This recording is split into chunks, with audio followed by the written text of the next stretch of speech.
मैं हूं आकांक्षा और आप देख रहे हैं VM news Bihar. VM news Bihar में आपका स्वागत है। अब समाचार विस्तार से। स्कूल में आपके बच्चे पढ़ाई करते हैं जी। किस क्लास में? 8 क्लास का। 8 क्लास में है। जी। तो आपको इस स्कूल से क्या समस्या है? क्या समस्या है सर, मतलब कि हम जब उस समय गए थे सारा समस्या में खराब देखी। उस समय अनाज खिचड़ी या चावल रहे उसमें कीड़ा निकल गया, बच्चा खाने के लिए तैयार नहीं थे। इन्फेक्शन से मेरा बच्चा लोग का पूरा पित्ती होना शुरू हुआ। शिकायत हेडमास्टर से किया गया, उस पर कोई कार्रवाई नहीं की, उस पर जांच पड़ताल नहीं किया। और बच्चे लोग जब भी बोले ऐसा जिस खाना से हमें इन्फेक्शन हुआ है, तो नहीं ऐसा नहीं, गर्मी का मौसम है इसलिए हुआ।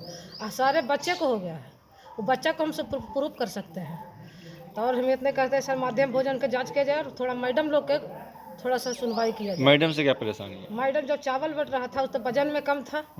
जब हम लोग बीओ के बुलवाए तो उस पर बोला कि जाओ जहाँ जाना है जाओ, कोई से फर्क नहीं है, जो मिल रहा है वही मिलेगा। तो आप लोग तक आप लिखित देने के लिए तैयार हैं, कखिन क्या लिखित दें, जो मिल रहा है हम दे रहे हैं, तक वजन पूरा नहीं दे रहे हैं। इस समस्या को लेकर आप बच्चे के साथ कभी बड़े अधिकारियों के पास गए हैं? बीओ खुद स्कूल में बुला लिए हैं सर। अच्छा। तो उस पर बीओ बोला कि नहीं जो वजन है तो सही वजन है, हम एक झोला वजन देख ले, सारे झोले का भी जांच किया जाए, आपके सामने दे यानी बीओ साहब के द्वारा कहा गया कि वजन सही है? हाँ सही है, लेकिन वो सही नहीं था सर। हम दो चार पाँच झोला हम सर किए हैं, लेकिन सब में गलत था। अच्छा। तो गलत था, इस पर देख ली काम होता है सर। सबसे पहले आप लोग को धन्यवाद देना चाहता हूं कि आप जैसे मीडिया स्वतंत्र होकर के, आप निष्पक्ष होकर करके विद्यालय से संबंधित कुछ बातों को जानकारी देना चाह रहे हैं और लेना चाह रहे हैं। सबसे पहले मेरे विद्यालय के पदस्थापन हमारे सूचना पद पर है 21/5/18 को मैं इस विद्यालय में प्रधानाध्यापक के रूप में पदस्थापित हुआ। उस समय से मैं यहाँ से कार्य कर रहा हूँ। सर, पदस्थापना होने के बाद आपने शिक्षा समिति को बनाया या बनाने के बाद उसे भंग करने की भी बात सामने आ रही है? जब मैं इस विद्यालय में पदस्थापित हुआ तो शिक्षा समिति की बैठक मैंने कई बार बुलाया। उसमें 1-2 बैठक हुई। 1-2 बैठक के बाद यहाँ पे पहले जो शिक्षा समिति के पूर्व सचिव थी और यहाँ के भूमिदाता, उनके द्वारा मुझे काम करने में बाधा उत्पन्न करते गया।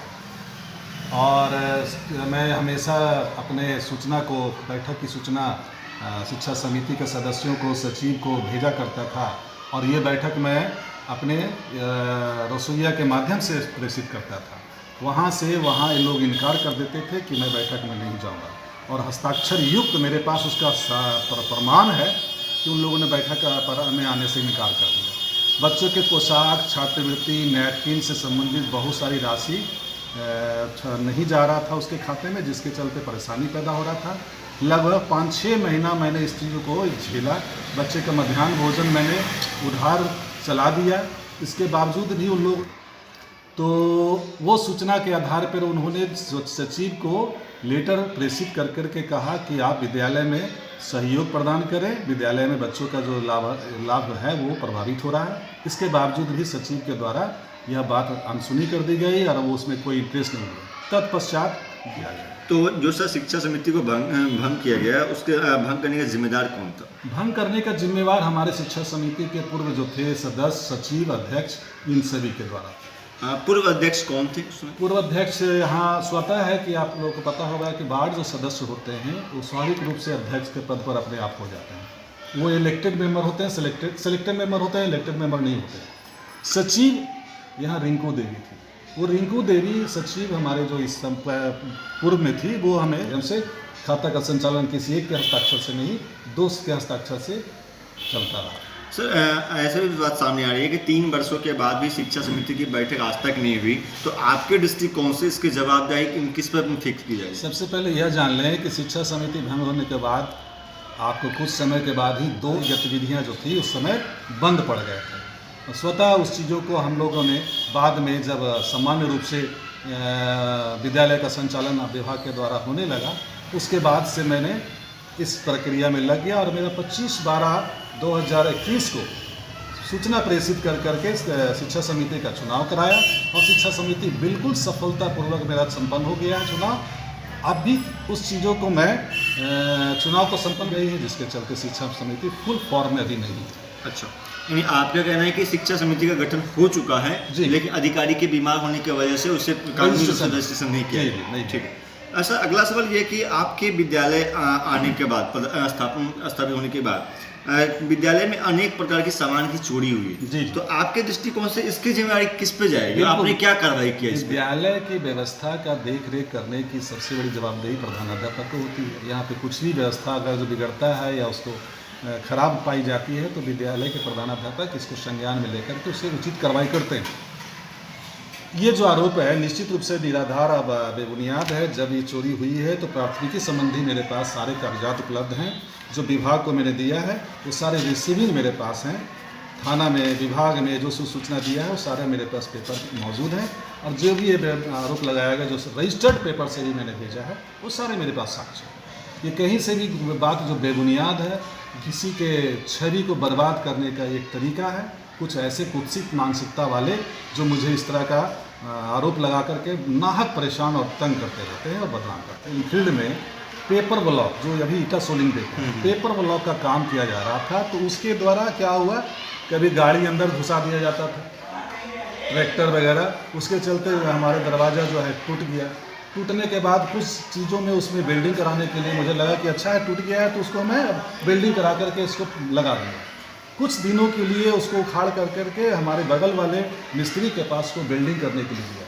वेल्डिंग करने के बाद जब हो गया स्थायी रूप से, ग्रामीणों द्वारा ये भी बात सामने आ रही है कि शौचालय में निर्माण एवं मध्याह्न भोजन में गड़बड़ी पाया जाता है, अक्सर देखा गया है, तो इस पर आप क्या कहें?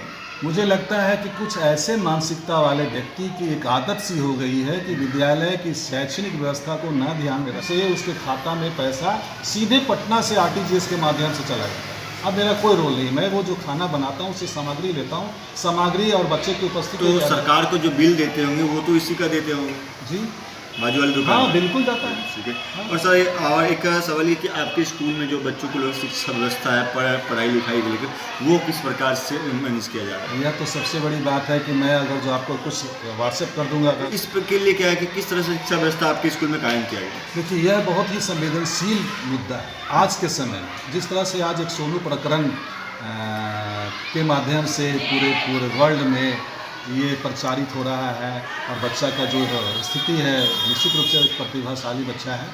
कुछ जगह पे अगर जो जिला शिक्षा पदाधिकारी हैं DEO हैं वो आपके निकटतम हैं और ऐसा कहा जाए कि जब वो आपके निकटतम है तो आपको किसी तरह का आरोप सिद्ध करना किसी के लिए मुमकिन नहीं है। तो ये सवाल को आप किस तरह से इसको खारिज करेंगे या फिर सही बात है? आज के डेट में क्या आपको लगता है कि यह प्रश्न कहीं से उचित दिखता है? कोई भी विभाग का पदाधिकारी हो वो कितना भी नज़दीकी हो, सबसे पहले तो ये मैं एक शब्दों में खारिज करना चाहता हूँ कि विभाग के जो भी पदाधिकारी हैं वो मेरे नहीं हैं और ना ही मेरी उनसे करीबी है। मेरे विभाग के पदाधिकारी हैं, उनसे मिलना जुलना एक स्वाभाविक प्रक्रिया है, उसके तहत मिलना जुलना होता है। और जो भी मेरे ऊपर आरोप लगाए गए हैं वो आरोप अगर जो सत्य पाए जाते, मैं समझता हूं कि कोई भी पदाधिकारी मुझे नहीं बचा पाता। मेरे ऊपर जो भी आरोप लगाए गए हैं सब बेबुनियाद, सत्य से परे है। अब जो विद्यालय का समय है उस समय से सारणी तक हमारा ड्यूटी रहता है। उसके बाद का क्या समय होता है, यहाँ कोई नाइट गार्ड की व्यवस्था नहीं है और इस तरह का नाइट गार्ड की व्यवस्था नहीं है तो मैं यहाँ रह करके तो सर आपके स्कूल कैसे संभाल सकता हूँ? तो वो मेरे अधिकार क्षेत्र से बाहर। हाँ, तो आपके जब स्कूल का समय समाप्त होता है तो छुट्टी के बाद किनके रखरखाव में शाम रात स्कूल चलाया देख किया जाता है? इसकी कोई व्यवस्था नहीं की गई है। यानी कि कहने का आपका ये कहना है कि आप जब स्कूल से चले जाते हैं उसके बाद स्कूल का देख रेख करने वाला कोई नहीं होता है। यहाँ कोई रात्रि प्रहरी का ड्यूटी नहीं है। हाई स्कूल में ये व्यवस्था है लेकिन मिडिल स्कूल में ये व्यवस्था नहीं है। That's all.